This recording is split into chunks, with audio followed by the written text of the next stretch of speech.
Happy Strange New World Sunday. We're back on another exciting episode of Starfleet Boy where we have a casual and informal conversation about Star Trek. Today we are focused on Strange New Worlds, Episode 5, Spock Amok.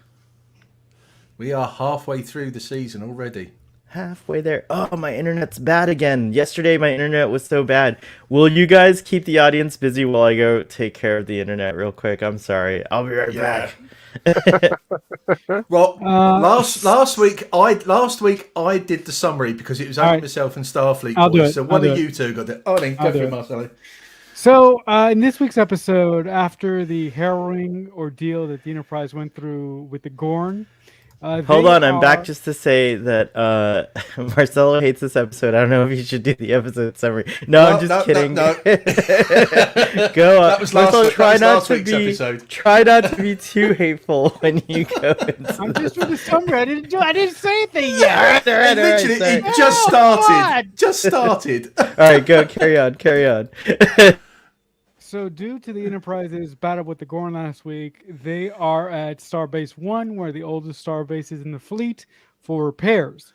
While Pike, Admiral April, Admiral April, thank you, and Uhura, for some strange reason, are negotiating with a species that have claims to a piece of space that is being disputed by, I believe, the Romulans and the Klingons. So they're trying to get that particular species to become a part of the Federation or some deal like that.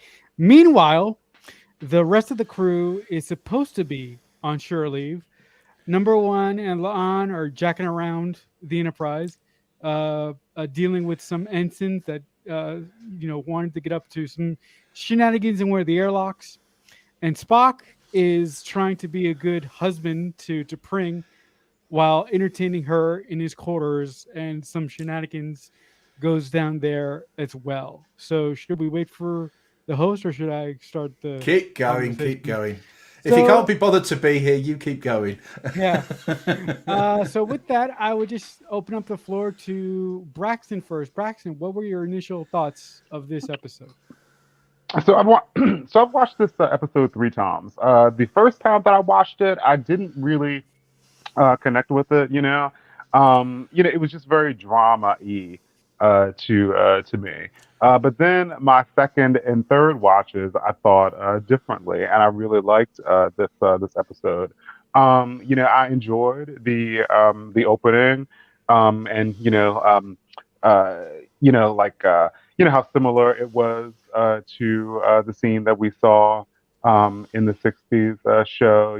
They had the gong and, the music and like the draft. The actress who plays T'Pring looked so beautiful in her dress.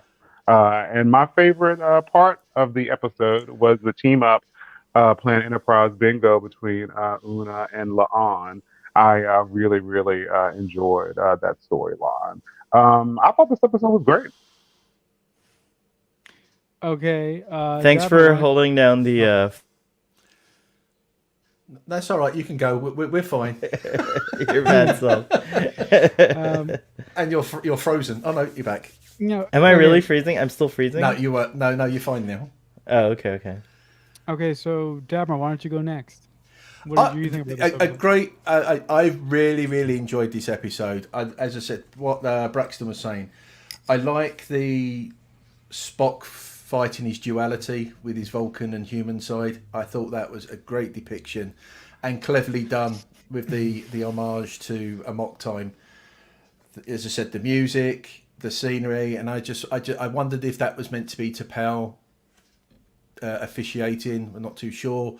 I think I've forgotten the actress's name that plays T'Pring. She is bringing so much, and she has that stance and points and everything else that was very much from the original series. I love the humour. It was good all round. I thought the Una La'an bit was cleverly done. even the we were talking with the officiating, with the diplomacy. Yeah, the surprise on Pike's face when you went, oh, okay, we're starting now type thing. That was really well done. And I know some people are hating on it, but I love that we've got the green wrap back. I do like we've got the green wrap uniform back. And it was a thoroughly enjoyable episode. I didn't watch it 3 times, I only watched it twice. So you beat me on that one, Braxton. But I really enjoyed it, and I'm loving all the flashbacks, and even the bit there, with Mbenga on the transporter pad, saying, "Oh, the nickname." Of course, Una's going, "What nickname? What are you talking, please?" Where fun goes to die. Where fun goes to die. Really, really well. I thought well done, and it was a good story, and it's good to see they're handling humour in this really well. I think they're handling it really well. What about you, Marcelo? I'm going to do something on purpose. I'm going to go Starfleet Boy last. What do you think about this episode? Oh, you're going to go last? Yeah, he's going to go last on purpose. So you want to always you always like to end my show on a downbeat? Is that no. Is that what you're trying to do? No. I want to make everybody go first before I kill the vibe in the room. So no, you should go first so that I can bring us back. Bring it back up. Come on, Marcelo. Tell us your bullet points. Come on, what's going on with this episode? All right. Well, first let me just say, my biggest issue with this episode is, in episode 1, the scenes between Pike and Una really made me think that we were going to see them interact very closely with one another. I mean, Una is supposed to be the second in command of the entire ship, right? So it was very odd to me that she wasn't with Pike and Spock during an important negotiation between this alien race. And the fact that Uhura was there taking notes felt completely unnecessary to me. She didn't need to be there. Like, I would have swapped Una out with Uhura and just put Uhura with La'an and have Uhura play Enterprise Bingo with La'an and have number 1 with Pike and Spock negotiating. Can I counter on that, Marcelo? Can I counter on that? Okay. I think it was well placed. I understand where you're coming from. I believe that Uhura was there because of her linguistics. Okay. If for example, if the translator, the universal translator, was to go down, I think it was down to that, her linguistics, to pick the languages up, and as Flavor Check is saying there, she was there, and also to be, unfortunately, a bit like a secretary, because she is the lowest rank of it all. But I think that was her speciality, was for the linguistics. Right. I didn't factor that in. So, yeah, dad wrong. I was really intrigued with having the plot introduced in this episode of having Spock deal with his duality and having him deal with his Vulcan side as opposed to his human side. And I thought that the other thing that was set up kind of nicely was Spock and T'Pring switching bodies and them understanding what it's like to be in the body of the other person. So I thought that could have been used to great effect. But once they switched bodies, we didn't really see how Spock in T'Pring's body reacted, or we didn't see how, T'Pring, acted in Spock's body. The only thing that we saw is Spock going to that negotiation that T'Pring was supposed to be at and punching that Vulcan in the face. So I thought that was a really missed opportunity for me, that we didn't get to see them operate in each other's bodies particularly at all. I think it was just a thing that was shown to us, but it wasn't paid off at all. I really here's one positive thing I liked. I liked the getting to know Chap a little bit more and getting to know that she really takes a fast and loose sort of guide towards relationships.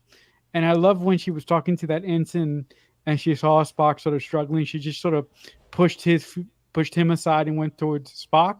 So I liked Chapel's um, uh, interactions with Spock quite a lot.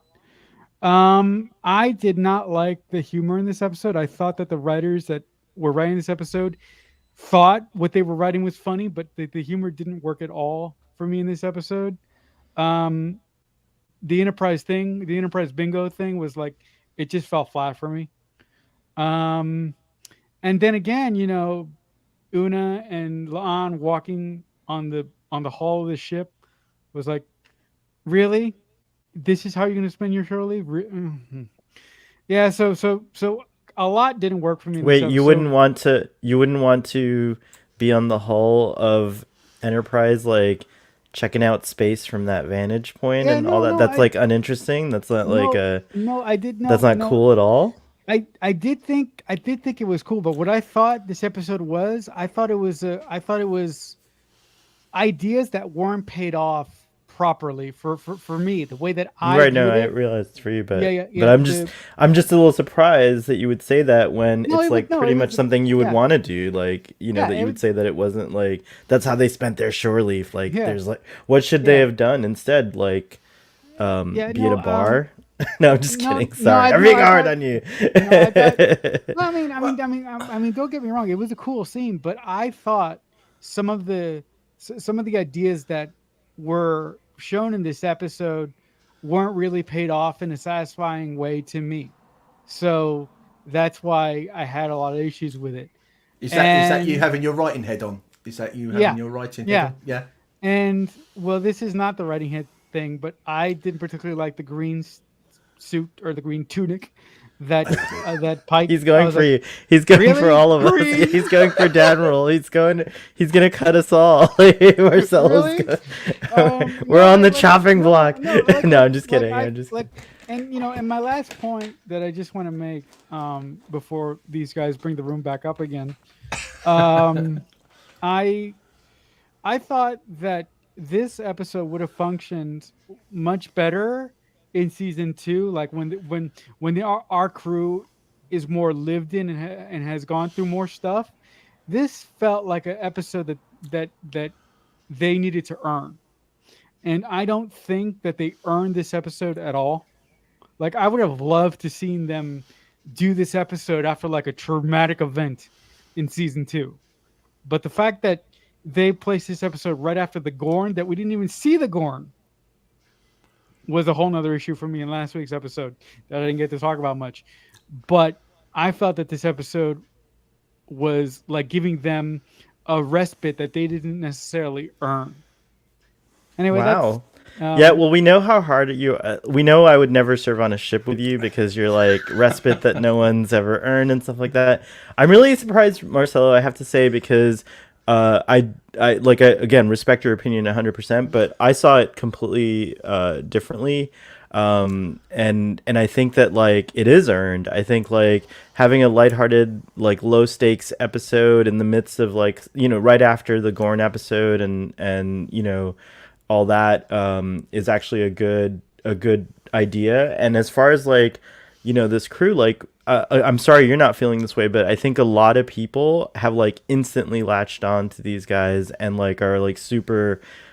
So to me, it felt like not just earned, but like desired, But I'm glad we have someone who didn't enjoy the episode, because I do think that we can skew a little too much to the it's so great. So I'm glad we're here. Actually, in the room, Michael agrees with Marcelo. Oh, right on. There you go. Marcelo's got an advocate. Got one guy. But I'll say, just put him on mute now. Just mute him so he can't say anymore. Someone mute Marcelo. No, I'm just teasing. But in all seriousness, for me, this episode was really delightful. I think I was smiling the whole way through, pretty much. I liked the Freaky Friday aspect, but I'm glad they didn't milk it. Like, I do think we've seen that trope so much. Just to counter something you were saying, Marcelo, like for me, we've seen that trope so much that I was like happy with just a little bit of it, and not the whole episode. Like focusing on, I don't need to see people go, oh, it's so weird to be in a female body or a male body. I've seen that, and also Vulcans I don't think would handle it that way. They'd be more like how T'Pring and Spock was. And in fact, they were so alike. I thought that was hilarious when Spock is like, Captain, clearly now that you know the truth, you can see the difference between us. And Pike is like, yeah. Like, totally. I would never I would have totally figured it out. That for me was that was a laugh out loud moment. There was a few for me. There was a few laugh out loud moments, and that was one of them. That was definitely one of them. Anson Mount's reaction as Pike was brilliant. Was absolutely brilliant in that bit. And as far as the pairings, I love Uhura. I do also want her to have more, but she's gotten a lot so far in this season. And so I think it's okay for Uhura to sit back and be just like a viewer or an observer, in this episode. And she was kind of participating. I feel like at the end when they were puzzling things out, she like offered a little bit of advice. Also, there's a lot of Star Trek. There's a tradition of Star Trek where like actors can do a lot with just their looks and their performances. And I loved how she and Admiral April were exchanging looks when Pike was doing his cowboy diplomacy or whatever, and like Played they were. Yeah, like what is he freaking? Is he freaking out? That kind of thing. And like, so yeah, and I think it would have been a bad pairing to have La'an and Uhura together, Marcel, only because the whole point I thought was to show that like La'an and Una being senior officers are a little out of touch, with the rest of the crew. And so, and because they were both kind of like condescending and laughing, like, who cares if we're fun, like La'an, especially, she's like, who cares if we're fun comes to die? Like, we don't need to be in touch with the crew. I don't care about Shirley. If I'm just going to, I forget, I think Una was going to do like duty rosters and La'an was going to like check some sort of security. Una was going to do duty rosters and La'an was going to check all the power packs for the phasers. For the phasers, things like that. So it's cool that, and then the episode's overall theme, I think, in empathy, radical empathy, in fact, as Pike says, is something that you see nicely put throughout, like nicely sprinkled throughout, but with these dramatically different like storylines. You have like Spock and T'Pring feeling empathy for each other when at first they were at odds with each other, because T'Pring couldn't understand like Spock's adherence to duty, and Spock couldn't understand T'Pring's disappointment per se, or like her desires, so to speak. You had of course the diplomatic stuff with empathy, but then you had Una and La'an not having empathy for the crew. Like, so I just loved how they like found different ways to express that, and so on and so forth. So yeah, for me, this was a delightful episode. Like, I kind of like, I've watched this episode a lot of times because just to laugh and to have a little break from reality, in which we don't see a lot of empathy, unfortunately, and we don't see a lot of like good humor lately. Things are very tense right now in the world. So to me, this was a nice little respite. I'm sorry you didn't feel that way, Marcel, but that was my Marcelo was counter. La'an. Marcelo was La'an. Bad cop. You're the bad cop. I'm the good cop. But now that we've heard everyone's opinions, let's get down to brass tacks, as they say, and talk about like the details. Braxton already touched on this scene here, where he was talking about how faithfully, well, maybe not faithfully in the exact look of it, but faithfully in spirit, this captured Amok time. And I think that it was really cool to see Spock's kind of insecurities manifested here in this dream sequence. But I also wondered, do you guys think that like his mind meld with the Red Angel may have given him just a little bit of like maybe subconsciously put in a little bit of his future knowing his future a little bit through his subconscious, and like maybe he's this is definitely his insecurity triggering it, but maybe he's seeing visions of the future as well, and he sees himself, his Vulcan side, of course, but that's going to be Ston later on. What do you guys think of that theory? That's possible. Anything It is is possible. Yeah, it's not one that I even considered, to be honest. Yeah, I mean, you could quite happily say in just that picture there that could be Spock and Kirk in Amok time, but he's obviously or like Ston, like it could represent Ston is what I was thinking, like to T'Pring wanting the more Vulcan version of Spock. Could be, like, but you could actually say that the actual fight is a reenactment of Spock and Kirk, because obviously Kirk being very human, right, and Spock fighting that. That's cool. So very cool. It could be that way. So yeah, there is. Now you've sort of mentioned it, there is those two ways that you could look at it. Flavor Check says Mount is the best actor on this show. In my opinion, April has potential to be up there if they would give him a better part to play in diplomacy and not just have him reacting. Yeah, I would love to see more of April as well. Any other thoughts on this sequence, Marcelo? It was well done, but I thought that this sequence set up things that I thought were going to get paid off during the episode, and the fact that they didn't get paid off in a satisfying way for me really brought this opening scene down quite a bit. Cake. Go ahead. I just thought it was visually, it looked fantastic. It was a brilliant modernisation of the set that we saw in Amok time. To have the music back as well. The music, I think, as soon as I started hearing that music, I just had that big geeked out type thing with a grin on the face and everything else. So, I loved it. And as I said, I loved the combat of the duality. I thought it was great. Cake says, interesting. I was wondering how he would know this place to dream about it.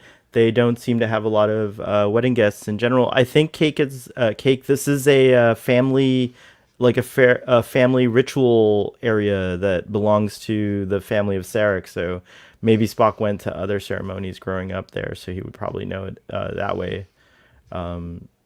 Michael says Dr. Mabenga was his sleeper favorite performance in the show. I have to say, yeah, I forgot to mention him in my little thoughts, but yeah, Dr. Mabenga was great in this episode. And I loved how like he kind of is like such a dad. Like I kind of miss his daughter now. I want to see him with his daughter more. Like the whole thing of messing up on the transporter and saying, "Oh, the nickname," and then realizing, "Oh crap, that's rude," and then being like, "I don't know what I'm talking about," like, and then energize, please, energize. Yeah. And also, I don't know if y'all have ever had a chance to go fly fishing, but it's a very relaxing and wonderful kind of experience. And so I thought of my good friend who does fly fishing. I haven't done it with him yet, but I thought of him, and then I thought of my one experience with fly fishing when I was younger with my uncle, and I just like thought, oh, I should take that up again. It's a really cool thing, and they did a nice depiction of that. Which, by the way, Starbase 1 was also a venerated character in this. I like that Spock opens with his log and says that, this, it's been newly repaired, referencing Discovery again. And I love that the show takes particular care to follow up on little things from Discovery season 1 and 2 that we saw when we see new, these locations in season 3, in Strange New Worlds, which could be season 3 of Discovery, like season branch of Discovery, so whatever. But yeah, so cool. We go on from this to Spock getting his quarters ready for T'Pring, and I thought these were fancy glasses, but they're actually candle holders. Thank you to Jurg on Twitter. I was like, how does the liquid stay inside? Do they use like shield technology or whatnot, to take care of that? But anyways, he's getting his quarters ready, and I thought that was cute too, like where he's like very, he cares a lot about what she thinks, as one would, and stuff like that. And she gets there, and they start making out, and then she starts talking about how the quarters are decorated like a human's quarters, and he's like, "Oh, I'm still decorating." Of course, this does affect Spock deeply because his quarters look way different in TOS. He puts drapes around. He has like gargoyles. It gets like really moody and stuff like that.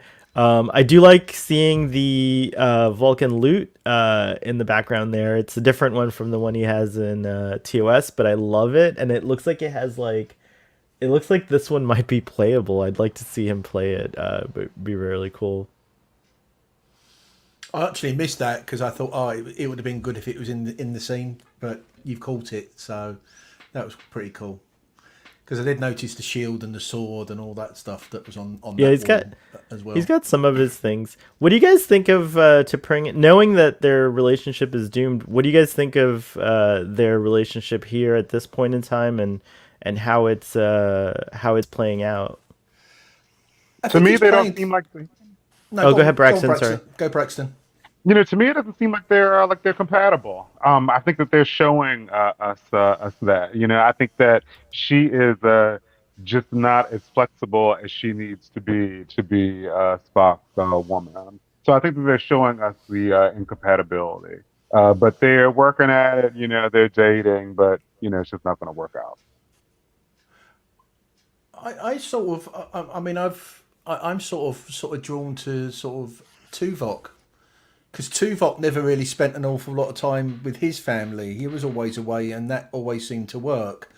But there's just something about this is obviously, and they're playing to it, which is great because obviously we know it's a doomed relationship. That it's something is not quite right, whether it's on Spock's side, whether it's on T'Pring's side. So yeah, I'm using Spock and Tuvok as a reference on this one, because as I said, even before they got flung to the Delta Squadron, he wasn't spending an awful lot of time, and it seemed that it's that sort of that unit within Vulcan is a bit distant, is it? 'Cause for the logic and everything else, I don't. Distance is probably not the right way to say, but they don't have to be in each other's pocket all the time. So that's where I thought. I think their interactions in this episode had a whole lot of potential, but they didn't pick up the ball at all with it. Their interactions to me, I smell a Chapel and Spock relationship coming. That just might be the shipper in me, but I feel it coming somewhere. Oh no, I think they're definitely setting it up. I think you're right about that, Marcelo. So if that happens when I come on these discussions, I have something nice to say about the show finally. No, I just need to. No, I just need to. I just need to reframe that. I love this show, but I think it's just getting those season 1 bumps for me out of the way now. So in season 2, I'll just come on here and it'll be a love fest for season 2. Hopefully, I'm hoping.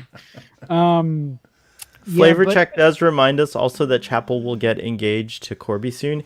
I wonder if this is such a weird, this is such an interesting thing because as Fathery on Text Trek has said so many times, it's like Chapel's basically a blank slate. But the things we do know about her are pretty, because she has such little like stuff, the things we do know about her kind of stick in the mind. And so this is like, there is kind of a ticking clock going on here of like, with Chapel, like, meeting Roger Corby soon and all that stuff. So it's going to be interesting. There's going to be some lovers quadrangles, I think, going on here. Haha, did you see what I did there? Quadrant. Sorry. Anyway. I don't think the Corby thing is going to happen anytime soon. It might. No, happen. it's going to. Akiva Goldsman told Trekkie Bill on Twitter, who tweeted about it, stand by. So, and it has to happen because we're like a year away from him, the real Corby, or a year or two away from the real Roger Corby dying. So she has to meet him and get engaged and then lose him in the next 2 years in the internal continuity of the show. Right. No, But that can be bent. That can be bent. Yeah. That's not set in stone.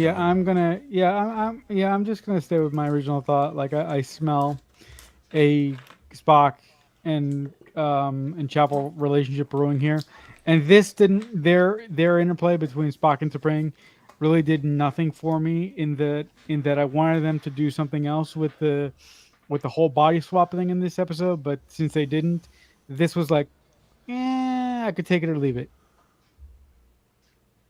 Right on.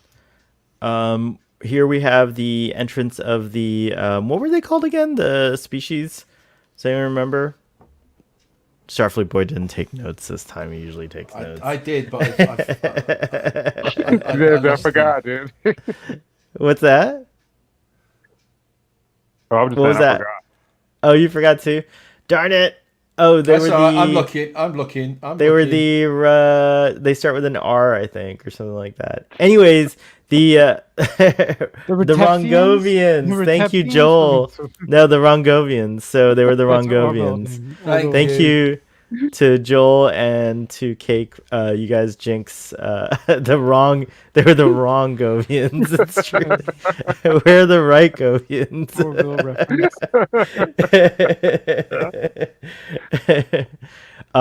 So yeah, the Rongovians enter, and they're just really weird. I like this whole story. I love when Star Trek does like these diplomatic type of things where it's like trying to convince someone to join the Federation, or solving some kind of dispute or something like that. I hope we get a lot more of this in Strange New Worlds, because I really dig this kind of stuff, and I hope it gets more intricate. But for a lighthearted episode, I thought this was really delightful.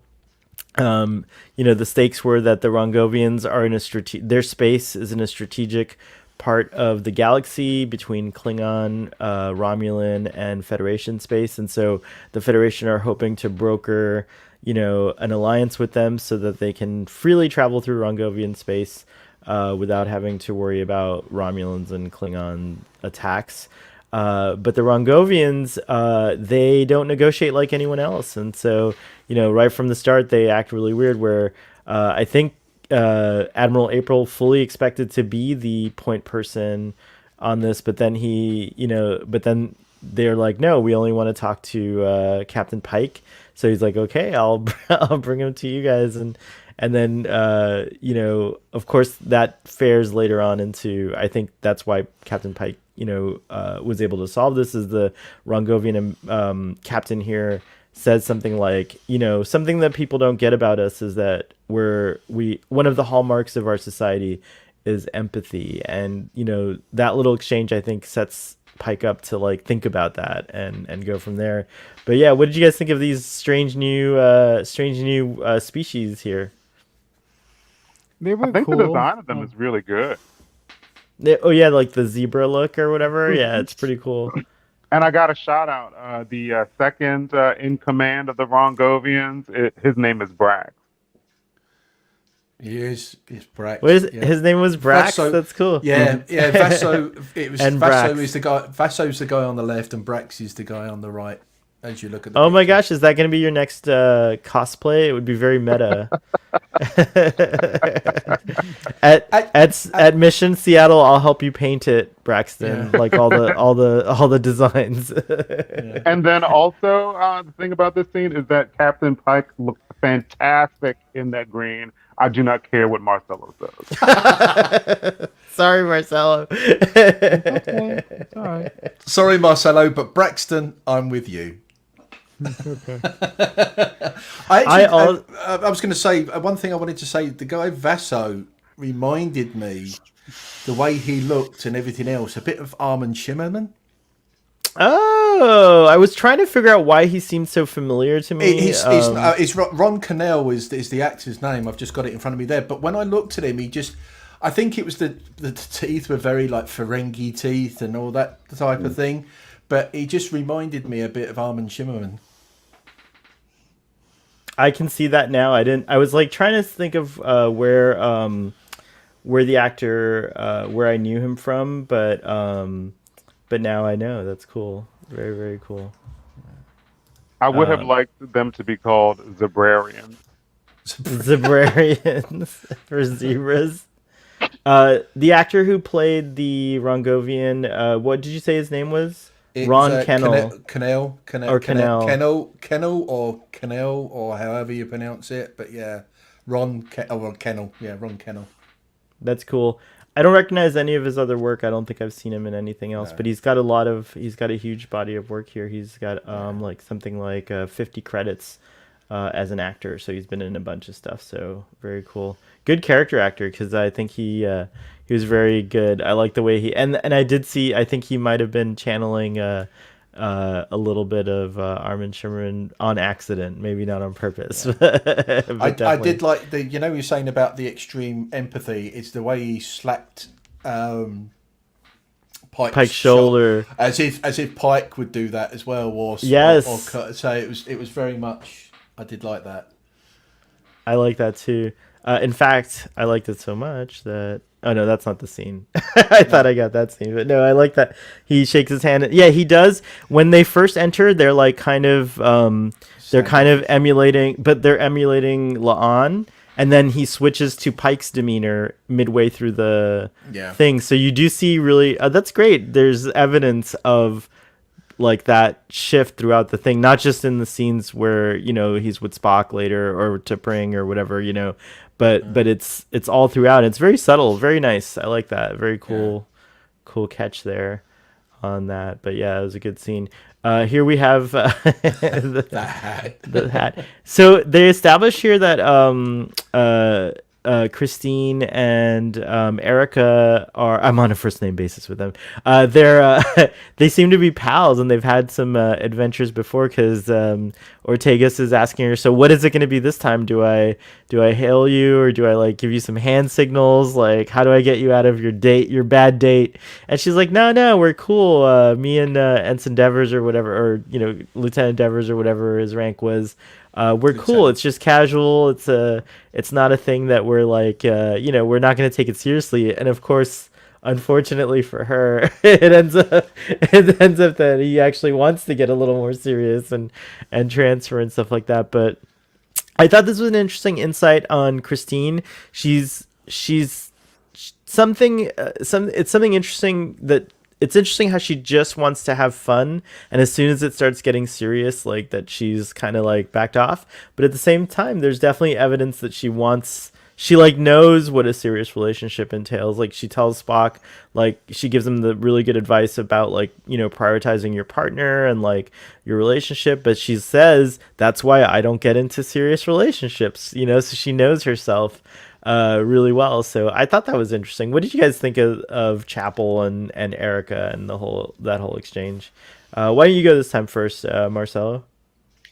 I thought the chemistry between Chapel and Erica was pretty good for my money. The person that I was watching it with didn't really think that the two actors had any kind of chemistry at all. So I thought that their rapport was fun and interesting, and I did like how Erica sort of putting that line there of, how am I going to get you out of the date? Am I going to hail you, or am I going to walk up, or am I going to do whatever? I did like that, but also I like that the work that this episode did for Christine's character, and that it showed us that she likes to have interactions with people that skew romantic, but once it gets to a point, she jumps. So it'll be very, very interesting to see her react when Corby does come along eventually, how this Christine handles that interaction with Corby once he comes along. But it was quite fun. This little tiny interaction between the two of them. Admiral, you have any thoughts on this? Yeah, I probably. I mean, she likes to be in control, obviously, when it comes to the relationship side. Maybe she has been hurt previous, and maybe that will come up a little bit when the Corby storyline, or she'll open up to Spock about it, because she knows about. It's like you said, she knows about relationships. She knows that they are to be worked at. They're not just something that you just take for granted and all that stuff. So yeah, I do like it, and I think the Christine and Erica, I'll just go for both first names because I'm on a first name too. I like it. I think they're building up quite nicely, those two, and I quite like that how Christine sort of puts in Benga saying, "Come on, you're going to be late. You're going to be late." But saying about the cosplay, I'd love to see who's actually going to cosplay that with the Star Trek uniform and that hat. That hat's really great. The fly fishing hat. Braxton, any thoughts on Christine and Erica? Oh yeah, so this was a really good scene for me. You know, I did not know that Nurse Chapel and Ortegas were good friends. You know, so it was interesting to see that part. You know, she was like, "Oh yeah, like, you know, do you need me to bail you out this time?" And then, you know, they talked about, you know, some of Nurse Chapel's past. You know, so a thing that I missed about this is that, so the doctor was preparing to meet another doctor. I don't think we ever got any scenes of their meeting, did we? Oh Like, yeah, we never got that. That's true. mhm. All we got was all we saw again from the doctor, like after the next scene, is like him doing the slow mo of, you know, tossing the bait out. But I I kind wonder of if missed that. Yeah, me I too. wanted to see Now that that. you're saying it, I wanted to see her too because they set her up pretty. Like they gave a little. They said something about her being like an expert, and Ortegas and Chapel were wondering if there was something going on, like like if there was like a romantic interest in them and stuff like that. Yeah, I guess it ended up on the cutting room floor, just like Uhura's part in the episode. Sadly, I think we would have liked to have seen that too. I think maybe this is the one criticism that we can say for the new Kurtzman era of Star Trek is they always seem to be trying to do that old 1 hour slot. It's you know, Paramount Plus is a streaming service. It doesn't have to rely on the old tropes of TV series anymore.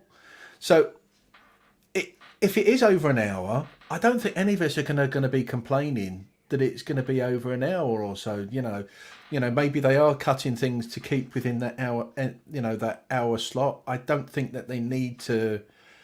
It's an hour, an hour. If it's going to be hour 10 minutes, let it be hour 10 minutes. If it's going to be 55, it's 55.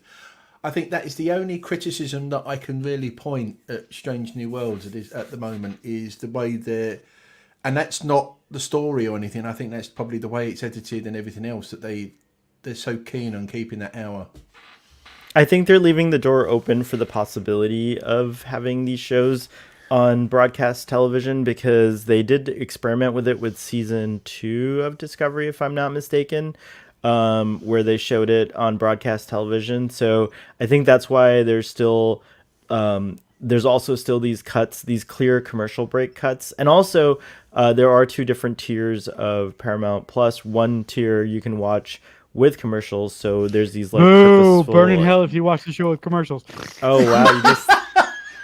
Our friend Braxton watches the show with commercials, and he doesn't mind. He doesn't mind. He doesn't seem to mind.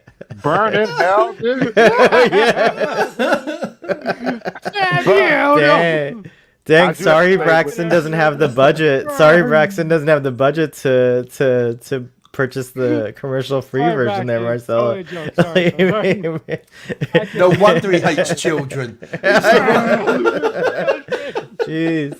But you know, there is some pain involved. To watch an episode of Strange New Worlds does take 70 minutes with the commercials. Yeah. Wow, really? It's that many commercials? Wow, gee whiz. 70 minutes to watch a 50-minute episode. Marcelo, everybody, please put into Marcelo's patronage so he can watch Strange New Worlds without commercials. Please. No, Marcelo has it already. We gotta hook up Braxton. Braxton as well then.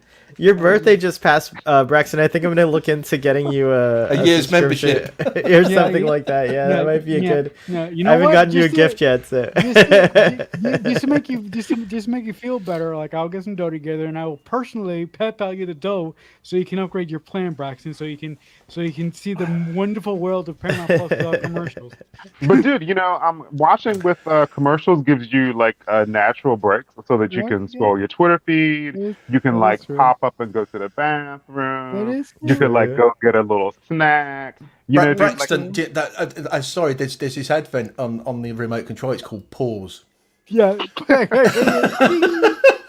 You pause, then you do what you got to do, and then you come back and hit play. We're gonna get you into the non-commercial world, Braxton. God, We've got that's it. It's got to be a campaign to get Braxton commercial-free Paramount Plus. Oddly enough, what this episode did kind of make me want for a particular reason. I don't know why, and this just popped into my head a couple minutes ago. I want a Strange New Worlds film directed by Akiva Goldsman and written by Alice Kurtzman. I don't know why this episode made me want that, but it did. I have no idea why. I think this one lends itself more to being a film, Marcella. I not discounting the other two. I think there's something that maybe because it's got that feel of TOS and it's got the feel of the older style Star Trek that we can visualize it to be a film as well. Right. I think I agree with you. I do agree with you, Michelle. I think it would be cool. I don't know why that popped in my head all of a sudden, but I think a show needs to get 5 seasons before we can start talking about movies. At least. Yeah, At least. but yeah, I back in the day, I was always like, "Are we gonna get a Deep Space Nine movie? Are we gonna get a Deep Space Nine movie?" Oh, we would have loved that. I know, it would have been awesome. We never got that. Maybe Picard season 3 will surprise us and not tease us unnecessarily like season 2 did with a reference to DS9 and then showing us. Maybe we'll Captain Dax. You might get Captain Dax. We might get Captain Ezri Dax. Yeah, that would be really cool too. Yeah. But Marcel, you have struck a chord because yes, Strange New World films, as long as the TV show continues, says Uncle Arthur. So yeah. Marcelo, you've been striking some chords today. It's really cool. I like a guitar. Wow. Yeah. To quote yesterday's, he reaches. You reach.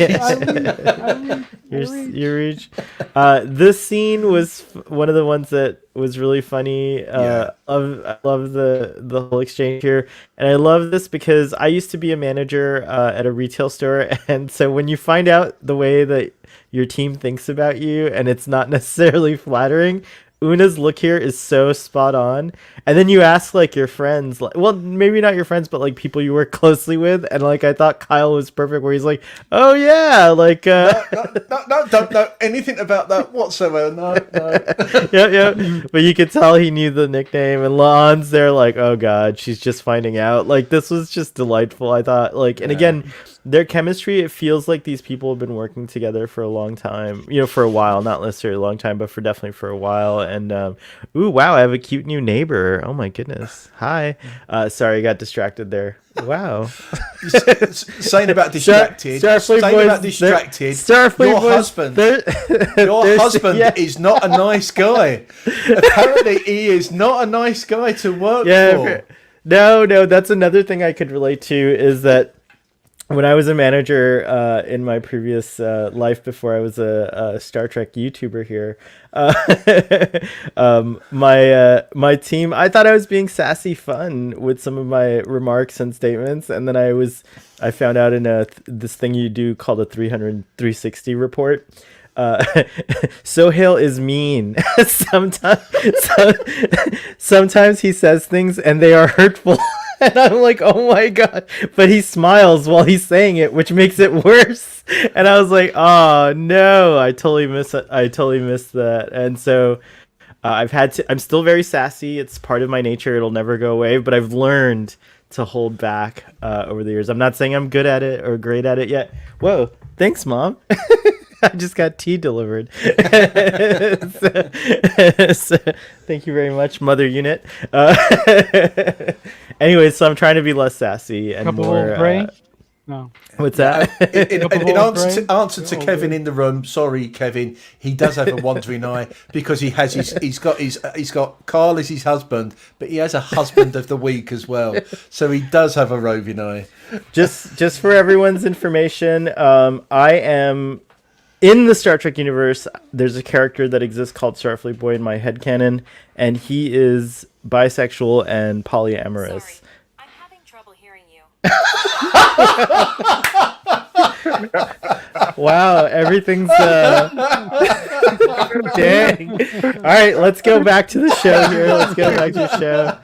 What did you guys think? Handing the stage over. What did you guys think of this whole exchange? And now, this very humorous, weird moment that happened on my show. This exchange was cool. It was cheeky. I liked it quite a bit. I liked the Una's hair up in a bun kind of thing. It was very cool. And it would make sense that, of all people, Una wouldn't know the nickname that the rest of the crew has for her, because she has this reputation on the ship as being like a person that everyone respects, but a person that everyone is necessarily not that comfortable being around with, because for some reason she scares the shit out of people. So yeah, this episode was very playful and very fun. And Dr. Mbenga saying, please energize now is great, or I've said too much, or whatever he did say, was great. I thought Mbenga was the great catalyst for this, to making it a really good episode, because he's just the way he said, "Oh, I don't know what I'm talking about. Just energize, please." He's like, Chief Kyle, energize. That's right.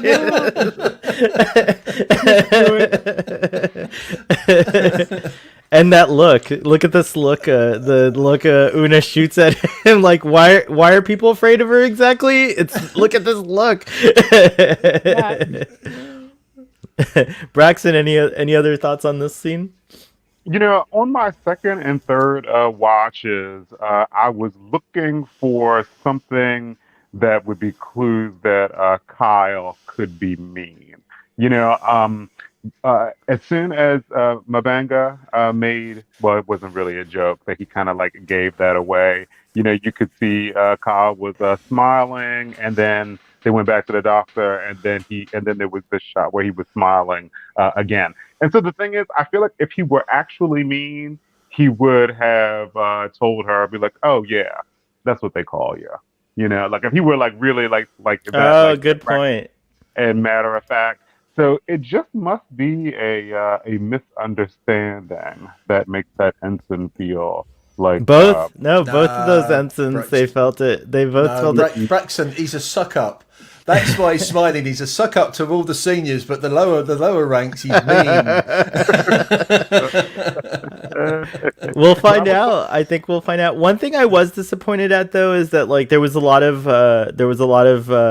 speculation last week about the other officer who smiles at Kyle, and people were wondering, like, were they together or not? And regardless of that, I think it's I think that, like, based on the situation of the guy saving Kyle, whether they were intimate or not, like, to me, I feel like there would be a little bit of like something to explore about that from Kyle's perspective. But he was just bounced back to his normal self. Nothing had affected him. I was kind of disappointed not to hear a follow up on that. But at the same time, this is kind of, I think, one of those things that, like, maybe it's not a bad thing. Maybe it's okay that, like, some characters do deal with things on their own and not on screen. Like, maybe we don't have to see every single character deal with their hardships and stuff like that. So what did you guys think about that? Hey, I was just pissed Kyle didn't get ejected into space last week, because he should have got ejected into space. No. Just one little quick note. When I saw the episode last week, and when Kyle didn't get ejected into space, I was like, Starfleet Boy has to be holding his breath right now. I was like really, like, yeah, it was like really tense. It was a really tense thing. Kevin Richardson in our audience says, I like that Una thought her distance from the crew was required by her rank, and Singh was like, "Nah, you scary girl," and that's true. That's how she was. She was like, "No, but you're just scary girl." No, but I do think Kyle. I don't think he has a mean bone in his body. I think he's just a a crew person trying to do his job, and he can get into situations that make him a little bit uncomfortable, like this one. But I just think he's just like any other crew member, just waking up every day trying to do the right thing and do his job, serve the ship. I think he's just got a sassy sense of humour, and he just gets that there, and it gets taken out of context. Don't you think, Starfleet boy? I think so too.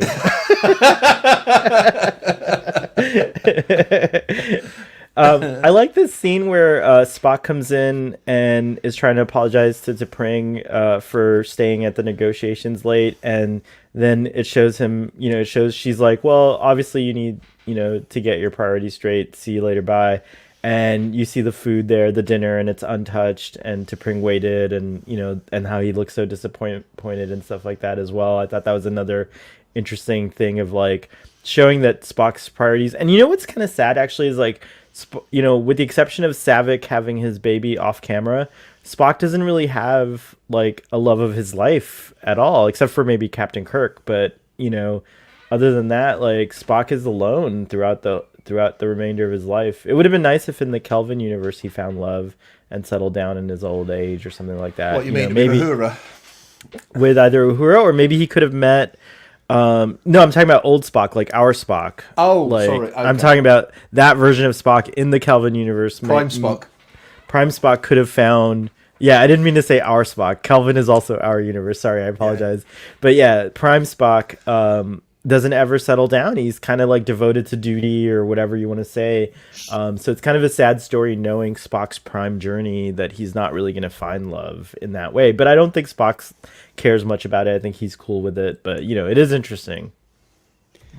No, I do think, I do think that this scene really, really said something about me, because I'm at a certain age in my life where I'm getting to the point where I would like companionship, but I'm so busy with what I'm doing in my life that I'm like, I don't have any time for this, for more drama than I can handle. So I do kind of relate to Spock in that way, that he is sort of duty first rather than relationship or girlfriend first. I kind of like the fact that he can't find a balance between his duty and his possible romantic relationship with the T'Pring.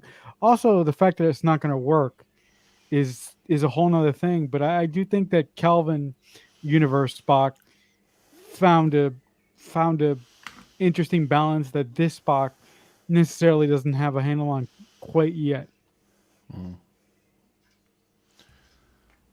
I think also when you get jilted at the altar as well, that's going to sort of skew your view on things as well. I forgot about it. Like, he does actually. Yeah, he's cucked in public in front of everyone. It's true. Eric points out Rebecca Romaine stated that they all love Kyle, probably both the character and the actor, and he's a fan favorite with what little he has been given. He is only in 7 episodes this season, however.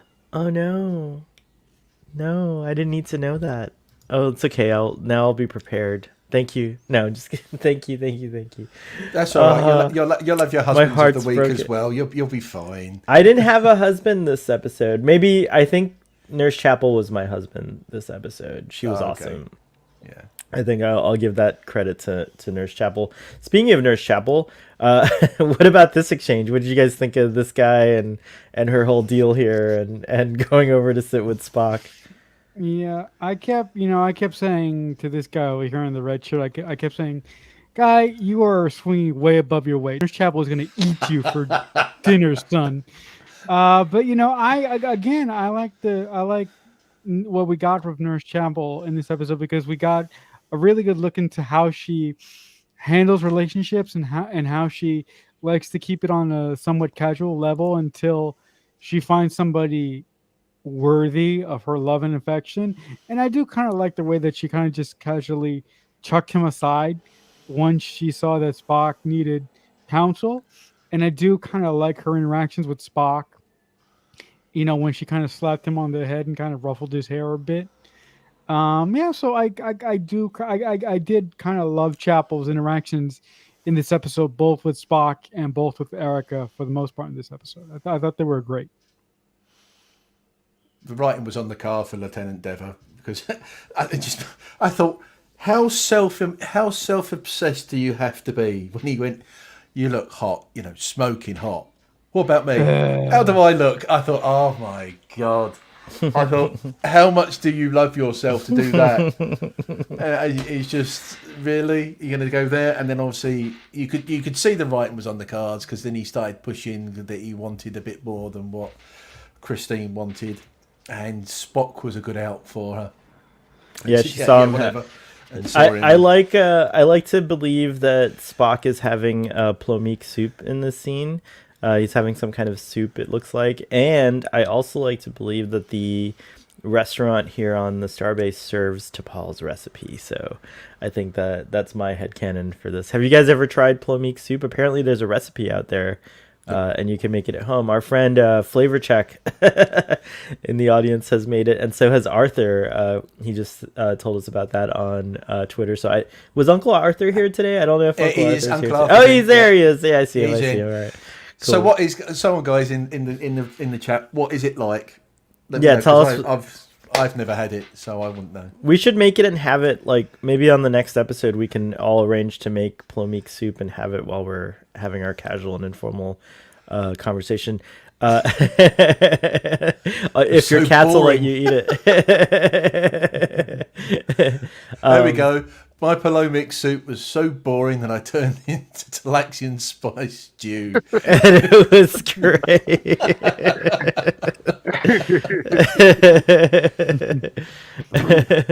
Michael says the character of Devers was a little too reductive for me. Like, can you write the guy to be a little less obnoxious?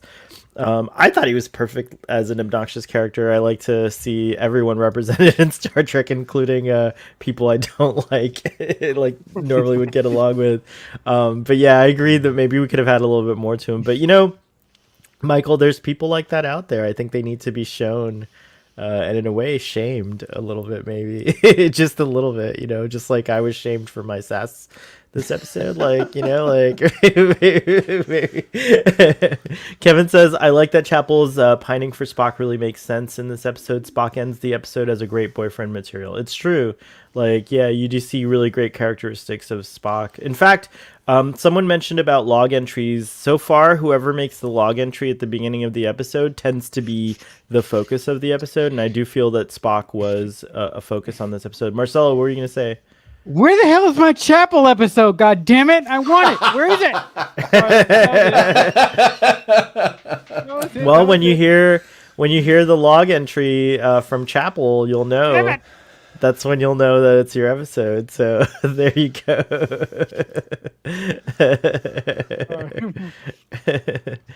Cake says we're guilty of double standards here. If it were a man leaving a woman at the bar because she didn't want sex, we'd be all over him. Actually, she wanted sex, and that's all she wanted. And she left him because he wanted to have a little bit more. He wanted to discuss where it was going. But I like that too, because that's usually a very masculine type depicted thing, like men being that way. And I kind of like that, Chapel is depicted as that. So I think that's pretty cool that they did that. Hey, if that's all that Chapel wants, I volunteer. Oh, wow. I can do that. I could be your two-handed booty call, Chapel. Come on. Come on, honey, right here. Sorry. And look, Flavor Check says, I didn't really like Chapel being so gross. She clearly didn't set the ground rules clearly. I don't know if that's true, Flavor Check. My impression is that guy's kind of vapid and wouldn't have understood the ground rules if they were given to him. It sounds to me like Chapel may have been setting the ground rules, but he just doesn't want to hear him anymore. He's got a different objective or a different agenda. But I don't know. It seemed in the previous with the conversation with Erica that they were in the same book, let alone the poem. Oh, right. That's right. She thought they were on the same page or the same. Yeah. And then she says more like a book. It's true. So obviously what they thought and what actually was going on was completely different. So, yeah. Oh, and by the way, I'm not trying to come at you. I'm just saying I saw it. I read it differently, guys. So don't worry. I'm not. That's not me being sassy. I apologize if it came off as sassy, but now I have a complex. Star Trek: Strange New Worlds has given me a complex. Great. and we will just stoke that fire. You will. I know it. I know that's what you guys are gonna do.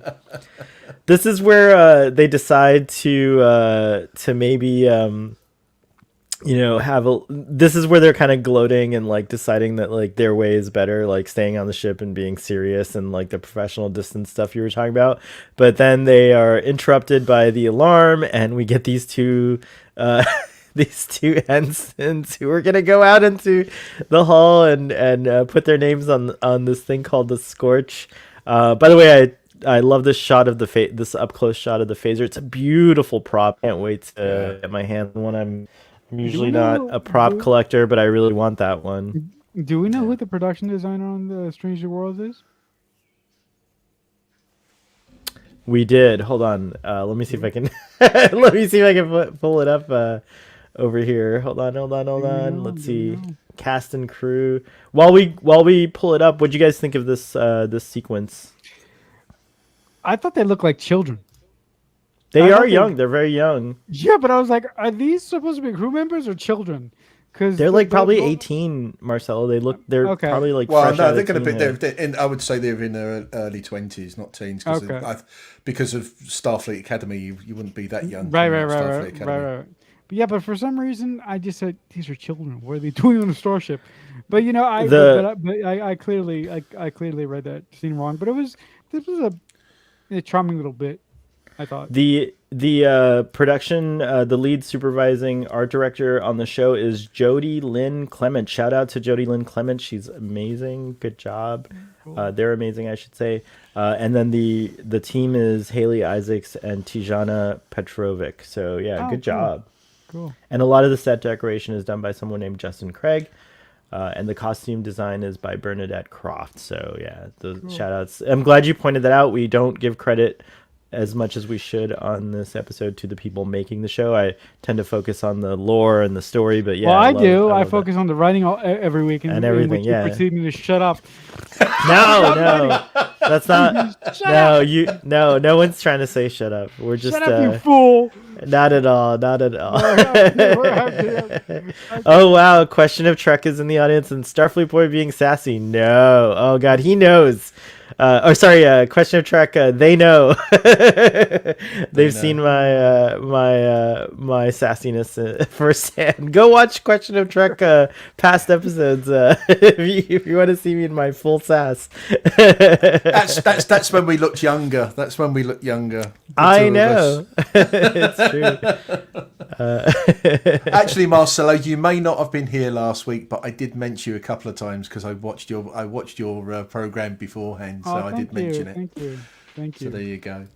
Flavor Check says those ensigns were so well cast. How did that part of Enterprise, the Scorch, survive the battle with control? The whole front of the saucer was blown up. My guess is that the Scorch flew off like in the explosion, and that the salvage droids or crew or whatever picked it up, and then they were like, "Oh, we found the Scorch. We got to get it back on the hull of the Enterprise." So I think that's probably what it is. My headcanon, Kevin actually says that the Scorch may have survived the refit as well, and so it's there underneath the hull, perhaps just underneath it. It's no longer visible perhaps on the hull, but maybe it moves to underneath the hull, and that most people say, okay, let's stop there. The Enterprise gets scuttled in Star Trek 3, so the Scorch is there with Enterprise all the way till her end. But my headcanon also tells me, because the saucer explodes in Star Trek 3, so my headcanon saying that little Scorch flew off and was floating around in the galaxy, and in the 32nd century they find it and they put it on in the observation deck of whatever Enterprise letter is around in the 32nd century. So in my headcanon, that Scorch goes all the way from here to there, just like the song on Enterprise. It's been a long road for the Scorch. There's two things I like leading up to that bit was as Sean Ferrick. If you watch Sean Ferrick's ups and downs, he actually called it his Christmas episode because La'an says Christmas. And it's not very often you hear Christmas in Star Trek. No, so you don't often. He's calling this episode the Christmas episode, And I like it where obviously the alarm goes off and she says, "Oh, who's in rotation for backup?" And Una goes, "I'll be your backup." She says, "Don't care what anybody says, you're fun." To me, that leading up to that bit was brilliant. And obviously coming into this, backup. Sorry, Marcelo was shouting backup. But, and now, you beat me to it. But it was, and the way they treated these two lieutenant ensigns, whatever, was brilliant. Una being the nice guy. "Oh, do you want some coffee? I know it can be really hard. You can do that." And then she's going, Coffee. "You're going to be court-martialed." Michael points out that the Rongovians. Rongovians make their way to the bridge, and the fact that crew members walk along the hull of the Enterprise and fire phasers in quarters makes Singh, Una, and Pike terrible at the job. Actually, Michael, if you think that, you have to say that every single security officer on Star Trek is terrible at their job, because we just watched The Way to Eden, and those guys are able to freely walk around the ship, and of course there's like a diplomatic excuse or whatever, but I also think that in general, one of the cool things about Starfleet or the Federation in general is that there are a lot of liberties. They really try to put as few restrictions on guests or crew members or anyone as possible. They expect people to be adults and know what's good for them. And so I like that there's less of a big brother, big mother state involvement in Star Trek in general. And I think that giving people the agency to be good, you'd be surprised how many people would be, given that. But there's always going to be mischievous crew members like these two. And I love as you already pointed out, the good cop, bad cop bit over here. And La'an actually makes this cadet or ensign here cry, which is really funny. It was really funny moment there. But yeah, and then the other one, the Bolian. By the way, this is the first time we see a Bolian in a long time, I feel like, since I think they were mentioned in Picard with Mott's barbershop, but I don't think we actually saw. I don't know if we actually saw a Bolian in the background or anything like that. But as far as like a main character, this is the first time we see a Bolian. But yeah, so this was a funny thing, and then of course this is when La'an and Una discover the Enterprise bingo, and then they decide that maybe that's something that that they need to give a try themselves. Let's go on this tangent here of the two of them for a moment, because I think that since we're already on the subject, what did you think of all the hijinks, quote unquote, that they did get involved with in this episode? It's amazing every time now that you're going to see. They're going to talk the transporter in the sick bay. What about the daughter? What about the daughter? Everybody's going to say, "What about the daughter?" They're going to say that. But I enjoyed it. I like that. Yep, taste has gone. It's back. It's spearmint. Yep, that was great. But that's an interesting little bug in the transporter that it reconstitutes chewing gum. I thought that was really funny as well. Yeah, that was really good. The turbo lift one was really clever, and obviously the gunfight in the corridor really made me laugh when she's ow when she gets shot. It's like, ow, yeah, okay. I love it too. Marcelo, yeah, go ahead. Yeah, I just thought that the comedy in this particular, in this sequence didn't work for me particularly well. Maybe if I really go back and watch this episode a second time, maybe I won't have my head up my ass while I'm watching it. So you're freely admitting you had your head up your ass when you were watching it the first time. I'm saying it's a possibility. Well, if you look at it, you've watched it once. I've watched it twice. Braxton's watched it 3 times. How many times have you watched it, Starfleet? This tells me that Marcelo's changing his tune a little via this discussion, and he's interested in going back and watching it, which is cool. But so much. I will say, so much of the humor in this episode really didn't work for me. So maybe that's why I feel like this episode was kind of just like a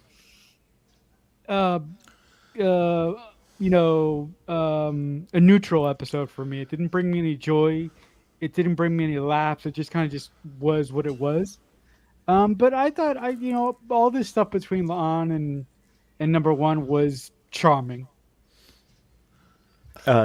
Joel here is saying, I wonder if one of the early transporter engineers programmed all the Starfleet transporters to reflavor gum. That's really funny. Eric says, living in a Vietnamese neighborhood, I did crack up when replicating durian was listed as a replicator challenge. Have any of you guys tried durian fruit? No. No one here? I think we're gonna have to do the durian fruit challenge on Starfleet Boy at some point. What do you think? Can can you get durian fruit in your neighborhoods, guys? I feel like New York for sure, and Baltimore. I don't know about where you live, Ian. Yeah, no, But it's not going to be in downtown Basingstoke. It's not going to be there. you're in. I didn't know you're in Basingstoke. That's like when I was a kid, a teenager ish. There's a great film called what's it called? Anyways, it's a coming out story about a young guy who comes out of the closet in high school, and his bestie and all that stuff. And it's called Get Real, and it takes place in Basingstoke. So I've known about your town There you go. since I was a teenager. That's really cool. That's the only reason I know about your town. But yeah, based on what I saw in that film, I unlikely to get durian fruit in Basingstoke. So we might have to figure out a way to ship it to you to do the challenge here. But I think it would have died by the time it gets to me. yeah, well, it does smell like death. Apparently, it smells like rotting meat or something like that. So it has, but apparently the fruit itself, once you get inside and eat it, it's delightful. If I'm not mistaken, it tastes I don't think really I get good. past the smell. If anything smells horrible, I don't think I'm going to eat it. Unless I'm drunk. Flavor says, I figured it meant that Laan reverted to a pattern from a few minutes ago, like a Pulaski cure. Oh, interesting. That makes sense. But like or her too. Ooh, that's really creepy and weird. Like she's also. Cerulean Blue says, I think it was helpful to see the strawberries being eaten together to get past the violence. And the traumatic reveals. Una and Laan had a previous episode showing healing has happened between them. Yeah, and they are pals from before. Like Una is the reason why Laan got into Starfleet, and was inspired to come into Starfleet and stuff like that. And as we saw in the first episode, so I like that. So yeah, cool. Yeah, this was probably like one of the more fun sequences, and we may as well, since we're still on the subject of Laan and Una, I may as well go to the slide. What is it? Oh, it happens to be slide number 47.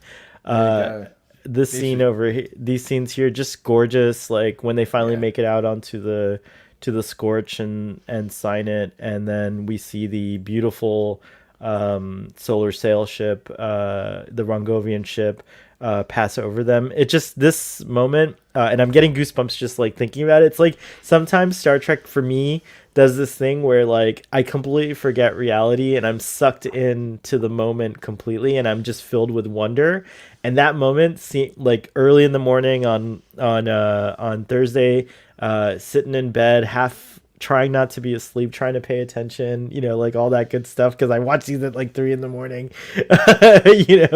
But this fully like got me into this like wonderfully blissful place of wonder that Star Trek does, and I think it was beautifully kind of evoked with their reaction. Like here they are, they were like, and in a way it's kind of an interesting thing, because like had they not done the shenanigans and gone off their usual routine or their plan that they had been planning on, none of this would have happened. And this is such a singular and unique moment. Like who else can say, like how often is this going to happen where you happen to be standing on the saucer section of your ship and this like insanely beautiful ancient solar sail ship that's like just shimmering gold reflecting the solar winds or whatever passes over you, and just again, a credit to the production, like the music, everything was just spot on. It really hit. So yeah, I loved all this, and then it does a good job of like transitioning from this scene Spock and T'Pring in bed, and then showing the solar ship out the window, and then ending with Chapel and Ortega's like in that same restaurant having a conversation as well. But how many people sat there when they started with the solar sail that Emily thought Deep Space Nine? Of Deep Space Nine? Yeah, that's the other thing is that was a really nice Easter egg or reference to Deep Space Nine without being a direct reference to Deep Space Nine. I agree, it was really nice, and it brought up and it evoked all those moments because that's a beautiful episode, by the way. What's it called? The one with Explorers. Explorers with Jake. Flavor Check has already put it in. I knew. Oh, Deep Space cool, Nine, cool. I can't remember the episode. Yeah. I love this scene so much. I was so scared they'd detract from my favorite DS9 episode, Explorers, somehow, but it was wonderful. Yeah, I agree. I don't think it detracts at all. I think it's really nice to know that there's more than, other than the Bajoran one, that you've got this one as well. Absolutely. Marcelo and Braxton, any thoughts? At first, when this scene first started, I thought I was gonna have a stroke. I was like, "You are walking on the holy ship!" I was like, "Oh my god, you guys are idiots! You're gonna float away!" I'm like, "Oh my god!"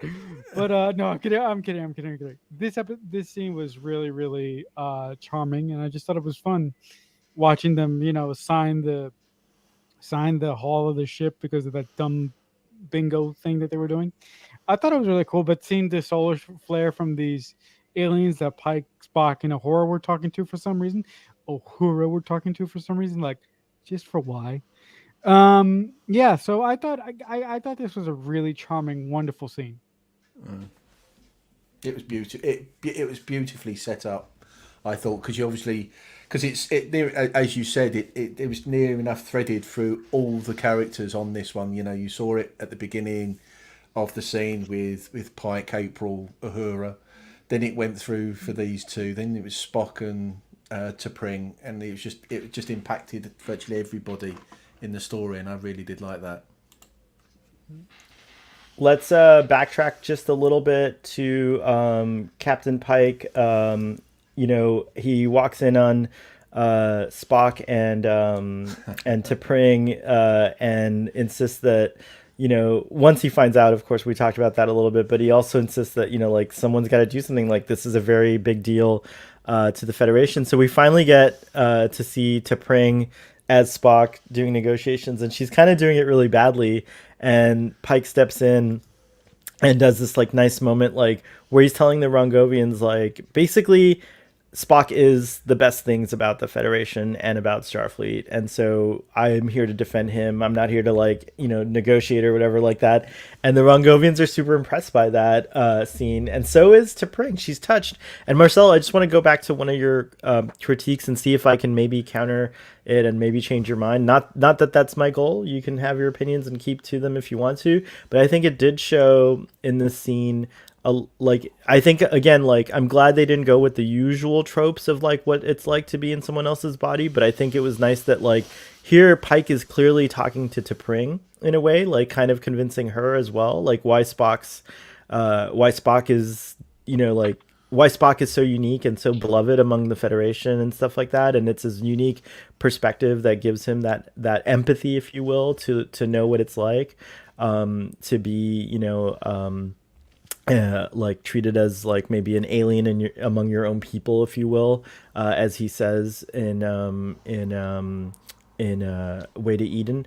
But here he, I think that's like one of the wonderful things. And then, I do agree. I don't know if Spock kind of gets the same appreciation for T'Pring, even though he does see what kind of bullshit she has to deal with that other guy. But like, yeah, this was a really cool scene, carrying on the diplomacy aspect of things. And then, of course, all of this ends with, Pike finally doing his speech to the Rongovians at the end, where he's just like tells them straight up, like, maybe there's no real advantage to you guys joining the Federation, like, and says like, yeah, sure, you'll get like technological things and stuff like that, but really what we're here for is so that we can have like, a little more, a little reprieve from like attacks and stuff like that. So I don't know, what did you guys think of the whole diplomatic plot and like the solution to it and stuff like that? I thought that Pike's solution was very innovative because he did reverse psychology on these people. He basically made them feel inferior to make them feel wanted.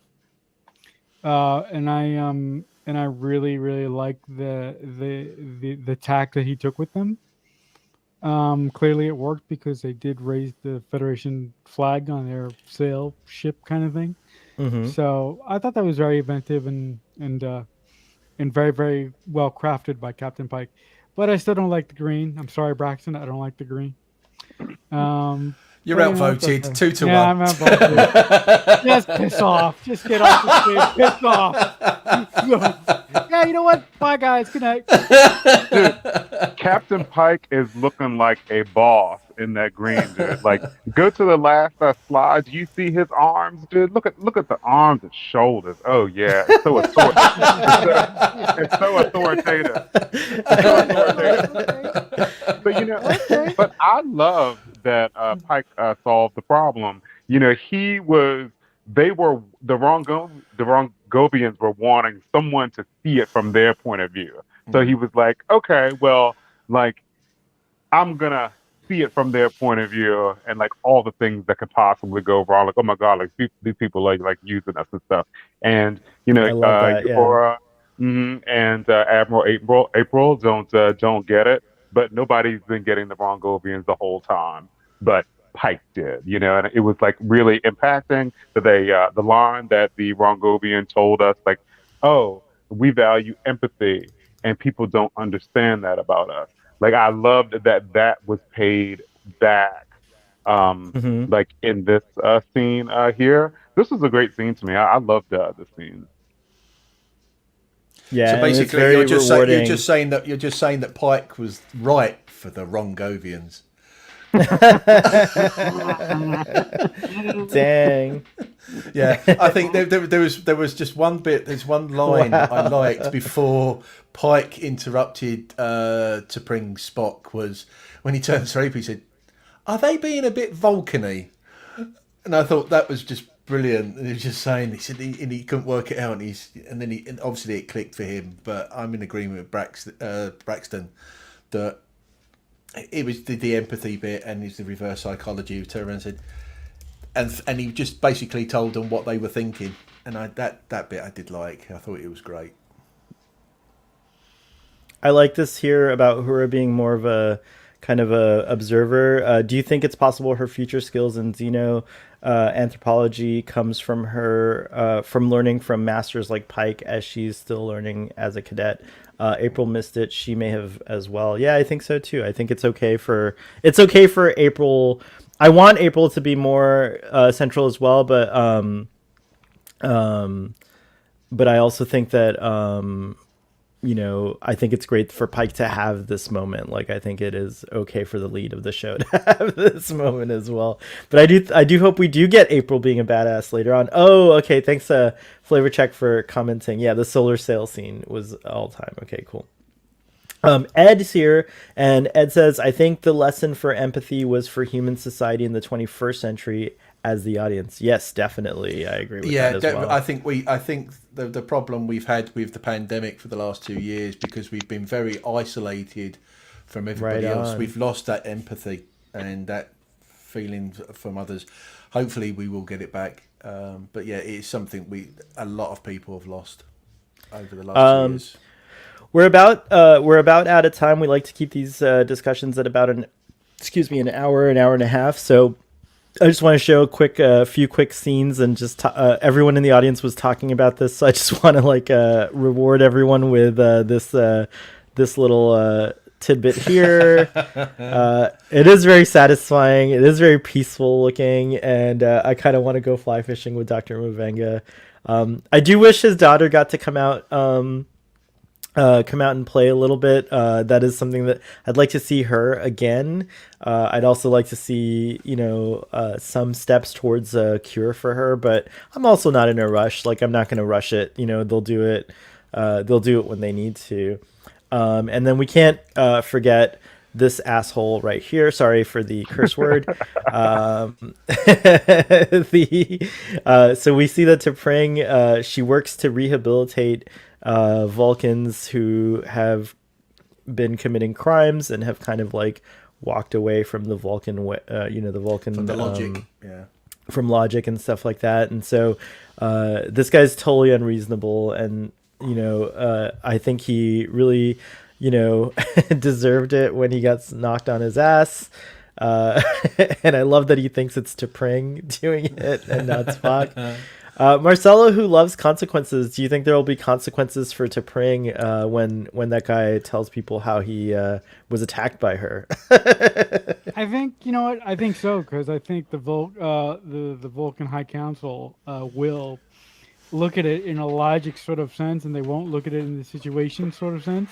So I do think when we see T'Pring again, I do think there are going to be like consequences to that. I don't think we'll see the consequences, but I think she'll get a little reprimand for sure. She does agree with Spock at the end. She said that knowing the way he is, it was a logical thing to do. It was a logical thing to do. Maybe T'Pring is not afraid of punching a person who's out of line, so who knows? Like, it might have been the thing. But anyways, the Freaky Friday adventure ends with this interesting, strange new medical technique here with Dr. M'Benga using a sea urchin, as well as crystals and some kind of like shock therapy to force their Katras to go back to the other ones. What do you guys think of the solution? And I just thought it was funny also. It was. Turn around intruder, it sort of comes to mind on that one. But yeah, that's right. Which we're getting to. We're getting to in a couple of weeks' time. Yeah. No, it was good. I liked it. I just like the way they're going, what is this you're putting on my forehead? And he's going, it will be standard practice. Well, in the future, maybe. I did also, I agree with Flavor Check. I thought of Dr. Phlox in this scene. Like, I thought that was a very Phlox type of thing to do. Braxton and Marcelo, any thoughts on that? This was an okay scene, I guess. Like I've said it before, I thought that this storyline had so much more potential, but it didn't really work out. It really didn't come to fruition the way that I wanted it to. So this scene was fine, I guess. It's a good thing that they had someone who had a lot of knowledge about Vulcan medicine to help them to get their Katras back and resorted. So that's the thing that I took from it. I was like, oh yeah, like this planet's sea urchin, because it is like somehow similar to like a Vulcan's skin. That's right. He did say that. That's right. Oh yeah, it's like a yeah. You're right. That's weird that Vulcan skin is similar to sea urchin goo. Yeah, and he was like, okay, I'm gonna like induce all this pain, and it's gonna like shock you back, And so I thought the resolution of it was cool. I enjoyed it. Any other thoughts, Marcelo? Oh wait, you already said your thoughts. Sorry, my bad. Starfleet Boy had a glitch in the Matrix there. Apologies. Yeah, this is what happens when you get older, guys. Sorry. You have no idea. No idea. Last scene here. We're wrapping up, but just I'd also want to mention this was interesting too, and it's again going back to what Marcelo said earlier, like maybe setting up some tensions here and like love interest, but like you could see that Nurse Chapel's really falling for Spock, and you could see why. He is like a really good dude. But she gives him some really good advice here, which is be true to yourself. He thinks she's talking about, like, I like that where he thinks she's just talking about being truthful in general, but she was talking about being true to yourself, which I think actually is a little bit of a projection, because I think maybe Nurse Chapel needs to be true to herself as well. I do like in this bit the clarification. Vulcans cannot lie, not in the same way humans do. Right, that was very nice touch. That is actually true. You're right. That's a great little filling in the blanks from like years of questions about Vulcan's lie. Yeah, of Spock in particular. And then we go from this to Spock being honest with T'Pring, and it works because she decides that that's acceptable, and they make out and they make some whoopee, and so that's all I got for this episode. I think we covered everything. They bump Vulcan uglies. Actually, there's just this one little bit that I think you really is just after that bit where you see with Christine and Erica again right at the end where they're saying about finding the right person, and I thought that was I think that's where you're starting to see the Christine Spock thing now. I think that's the one that's going to give it away, maybe. Yeah, and then enter Roger Corby. We'll see what happens. That's really going to knock her socks off. Well, I know I keep saying this, but this is my favorite episode of Strange New Worlds, and I loved it the most. I've watched it the most times. I think Ian asked me how many times I watched it. I think I'm at 5 watching so far. 5. Wow. Oh, Yes, I know. I really love this episode, and we don't have enough time to talk about all the things we never do, but I'm glad we had this discussion and got to hear some really good points. And Marcelo, thanks for pointing out some of the things that may have been negatives in this episode, because I am totally here being a stan, like so I really appreciate it. But yeah, I will give this episode 10 solar sail ships out of 10 Starbase 1s. That's one thing we didn't talk about. Oh, we did talk a little bit of it. Starbase 1 is beautiful too. I want to go fishing and just hanging out there. It's like a cool place away from Earth that has like hints of Earth on it and stuff like that. Marcelo, final thoughts and your rating. And I wonder if your rating went up a little because of this discussion. I'm curious, like it did last week. No, I mean, there was, there was so many things in this episode that didn't work for me. In reference to, I'll just say stuff because the guy down here doesn't like when I get like that, so I'll just say stuff. But with that being said, there were shining little moments that I really, really liked throughout this episode that I rediscovered throughout this chat. So for that, with that being said, I thought that this episode was fine, middle of the road. So I'll give it out of 10. I'll give it a 2. Wait, fine, middle of the road is a 5, Marcelo. I'm vetoing your rating because a 2 is not fine, middle of the road. Fine, middle of the road is a middle rating, a 5.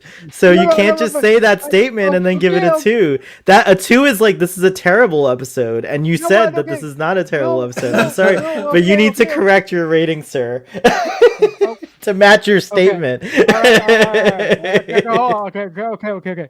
I thought that this episode had a lot of potential with the Spock and T'Pring stuff, but the fact that they didn't deliver on any of that, and the fact that Una wasn't involved with the negotiations with the alien race really bugged the crap out of me. The way that the bingo thing was introduced, it was charming, but I thought ultimately useless. And the fact that I felt that this crew at this point in their timeline didn't really deserve this episode yet. So with all that stuff being said and out of the way, I would give this episode a 2. Is that better? It still contradicts your statement. He did. If you remember last week, I mentioned that he gave Memento Mori a 5, and then you upped your score to a 12 to compensate for that because I'm moving your rating up to a 5. I'm moving my rating up to a 27 just to counteract your 2. By the way, Michael, who was in agreement with your points, gave it a higher rating than you, a more fair rating in my opinion than you did. All right. 3. All right. A negative Anyways, 1.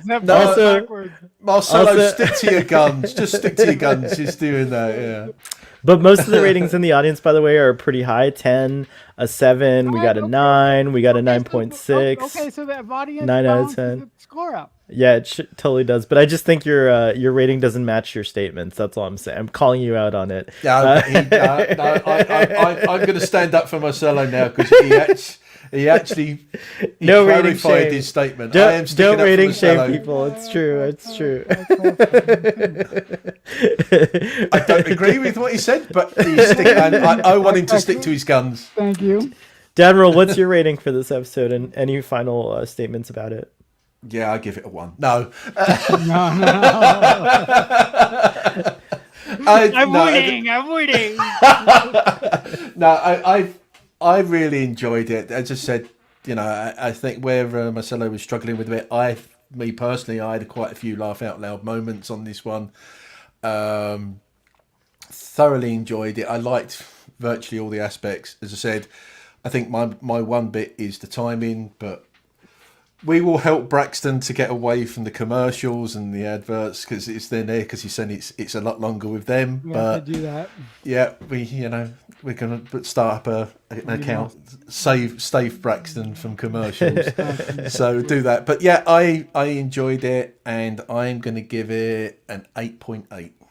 Right on. And Braxton, what about you? So I'll give this episode a 9.5. This episode was a really nice pick me up after last week's episode.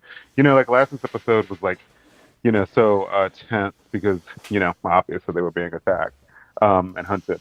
And this episode was just like a really nice pick me up. I really, really enjoyed La'an and Una's Enterprise bingo adventure. And this episode was funny and it made me feel good. 9.5.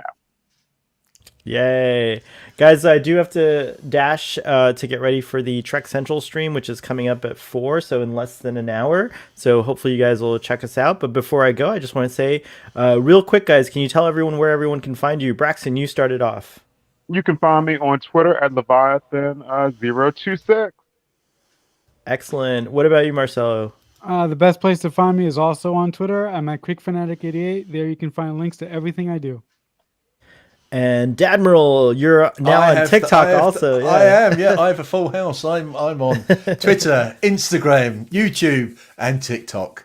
So yeah, you can find me there. I do my builds. My builds that are on my YouTube, I'm actually now on TikTok. I'm doing a very shortened version of about 2 minutes maximum of the build, so you can see that. And I did see Dan ask the question, have I done a solar sail build yet? And the answer is no, I haven't. Could be a good request. The last build I did, the guys that were there, is I now have, if you notice now, I have 2 very big USS Enterprises face to face. So that was what I've done this week. Which one, not to pit favorites, but which one is your favorite of the 2?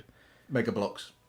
So that's the original one. Yeah, the original one. Yeah, I just find that there's more detail, there's more printed bricks, whereas on this one you've got them printed on here, and you've got printed on the saucer, whereas on this one you've actually got the windows, you've got everything on that one, and I will put this in the video. But yeah, the Mega Blocks wins it for me. Excellent. All right, folks, live long and prosper. And thank you, audience, so much for joining us. It was really fun chatting with you guys. And thanks to everyone who helped me with Marcelo this week. No, Marcelo, you were awesome. But I'm a project, guys. I'm a project. No, I love you, Marcelo. All right, live long and prosper, everyone.